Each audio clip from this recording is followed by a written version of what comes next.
सभी को जय हिंद। आशा करता हूं कि आप सभी अच्छे होंगे और आप सभी की तैयारी अच्छे से चल रही होगी।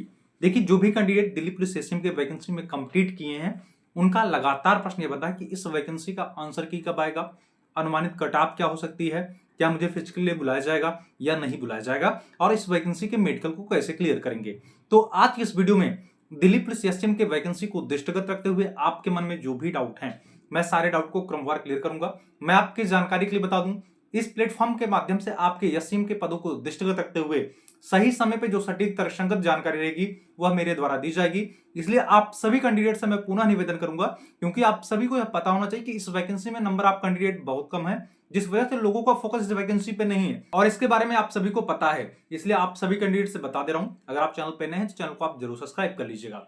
देखिए, मैं आपकी जानकारी के लिए बता दूं, आप सभी को यह पता होना चाहिए जो एग्जाम सेंटर के बाहर रिव्यू के आधार पे आपको हाई कट ऑफ बताया जा रहा है। हमने आपको पहले यह बताया था कि भैया एग्जाम सेंटर के बाहर रिव्यू के आधार पे आपको अनुमानित कट ऑफ नहीं बताया जा सकता, और उसका प्रत्यक्ष उदाहरण आप सभी ने देखा होगा।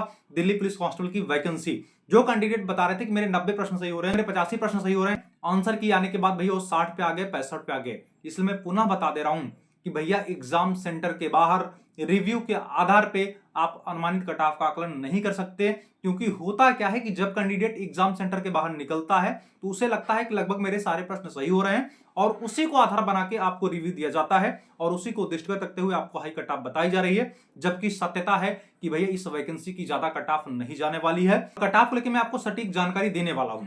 देखिए, जब कैंडिडेट एग्जाम हॉल से बाहर निकलता है तो उसे लगता है कि मेरे लगभग सारे प्रश्न सही हो रहे हैं, लेकिन जब वह घर पे पहुंचता है तो उसे लगता है कि मेरे कुछ प्रश्न गलत हो गए, लेकिन जब आंसर की आता है तो उसे बड़ा परिवर्तन देखने को मिलता है। इसलिए मैं पुनः बता दे रहा हूं, अभी अनुमानित कट ऑफ नहीं बताया जा सकता। जब तक आपका आंसर की नहीं आएगा तब तक सही सटीक कट ऑफ का निर्धारण नहीं किया जा सकता। इसलिए आप आंसर की का वेट करिए। लेकिन अगर आपको लग रहा है कि आपके इतने नंबर सही हुए हैं तो आप कमेंट करके अपनी कैटेगरी और आपके कितने नंबर सही लग रहे हैं आप कमेंट करके जरूर बताइएगा, जिससे एक सही सटीक अनुमानित कट ऑफ का आकलन किया जा सके।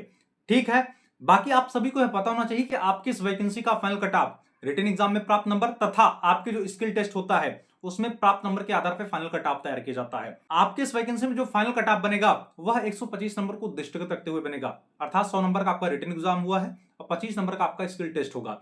इसलिए अगर किसी भी कैंडिडेट का रिटन एग्जाम में नंबर कम है, अगर वह स्किल टेस्ट पे बेहतर कमांड कर गया तो नो डाउट उसका सिलेक्शन होना निश्चित है। इसलिए अभी से फाइनल कट ऑफ नहीं बताया जा सकता, सारा खेल आपके स्किल टेस्ट का होगा। इसलिए धैर्य रखिए। पहले आपका नैतिक दायित्व तो यह बनना चाहिए, अगर आप फिजिकल के लिए शॉर्टलिस्ट हो रहे हैं तो आपको फिजिकल की तैयारी करनी चाहिए, और इस वैकेंसी का फिजिकल बहुत टफ नहीं है। अगर नॉर्मल तरीके से आप प्रैक्टिस कर लेंगे तो नो डाउट आप फिजिकल को क्लियर कर लेंगे, लेकिन आपको प्रैक्टिस करना पड़ेगा। देखिए, इस वैकेंसी के नेक्स्ट प्रोसेस की बात करें तो आपका अगला चरण भैया आपका फिजिकल होने वाला है, उसके बाद आपका स्किल टेस्ट होगा, फिर से आपका सीएफटी होगा, उसके बाद फिर आपका मेडिकल होगा। मेडिकल लेके मैं आप सभी कैंडिडेट को बता दूं, मेडिकल की चिंता आप सभी कैंडिडेट छोड़ दीजिए।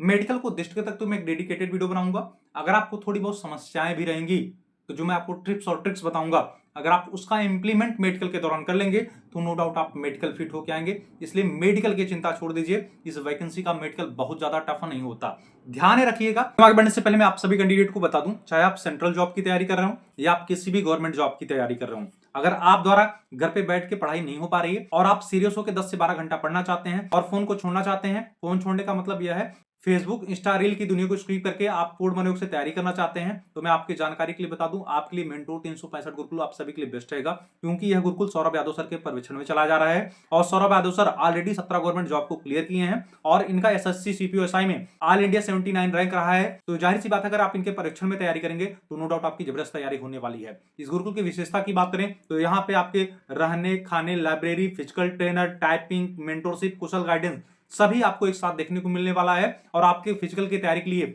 अभी हाल ही में नया फिजिकल एकेडमी भी ओपन हुआ है। तो जाहिर सी बात है, अगर आप रिटन एग्जाम की तैयारी करना चाहते हो या फिजिकल की तैयारी करना चाहते हो, आप इस गुरुकुल से जुड़ के अच्छी तैयारी कर सकते हैं। इस गुरुकुल के पते की बात करें तो यह गुरुकुल रेवाड़ी जनपद हरियाणा में है। अगर इस गुरुकुल के बारे में आप डिटेल्स में कोई जानकारी प्राप्त करना चाहते हैं तो स्क्रीन पे नंबर दिख रहा है, उस नंबर पर कॉल करके डिटेल में जानकारी प्राप्त कर सकते हैं। अगर किसी भी कैंडिडेट को carry angle, knock knee, flat foot या आई में कोई प्रॉब्लम लग रहा है या इसके अलावा अन्य किसी बिंदु में आपको लग रहा है कि मेडिकल में बाहर कर दिया जाएगा, तो वीडियो के डिस्क्रिप्शन में मेरा इंस्टा आईडी का लिंक दिया गया है, आप हमें वहां पे फॉलो करके आपके मेडिकल संबंधी जो भी डाउट हैं आप मैसेज कर दीजिएगा। मुझे जैसे ही समय मिलेगा वैसे मैं आपके मैसेज का रिप्लाई करूंगा और मेडिकल संबंधित आपके जो भी डाउट होंगे मैं सारे डाउट को क्लियर कर दूंगा। इसलिए मेडिकल की भी चिंता छोड़ दीजिए। इसके अलावा आप हमसे क्या सहयोग की अपेक्षा रखते हैं, मैं आपकी जानकारी के लिए बता दूं, मैं आपसे सिर्फ यही अपेक्षा रखता हूं कि आपका फाइनल रिजल्ट में नाम रहे।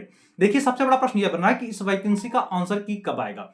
देखिए, जो वर्तमान स्थिति चल रही है इसके परिशीलोपरांत यह स्पष्ट परिलक्षित हो रहा है कि विद इन 3 डेज आपके आंसर की आपको देखने को मिल जाएंगे।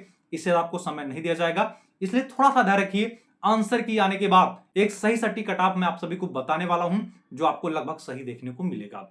और मैं आपके जानकारी के लिए बता दूं, जो प्रमुख लोग ज्ञान यह दे रहे हैं कि एग्जाम का लेवल बहुत ही आसान था, तो बाहर बैठ के ज्ञान देना आसान है, लेकिन एक्चुअल में एग्जाम का लेवल मॉडरेट टू टफ था, क्योंकि कैंडिडेट से हमने भी रिव्यू लिया है।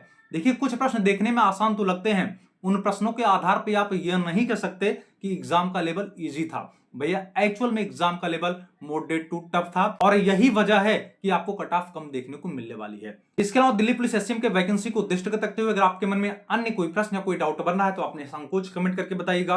पुनः अनुरोध और निवेदन है, ऐसे कैंडिडेट जो चैनल पे नए हैं प्लीज चैनल को सब्सक्राइब करिएगा, वीडियो को अधिक से अधिक शेयर करिएगा, जिससे दिल्ली पुलिस एससीएम के सारे कैंडिडेट एक प्लेटफॉर्म पे जुड़े रहें। तब तक के लिए जय।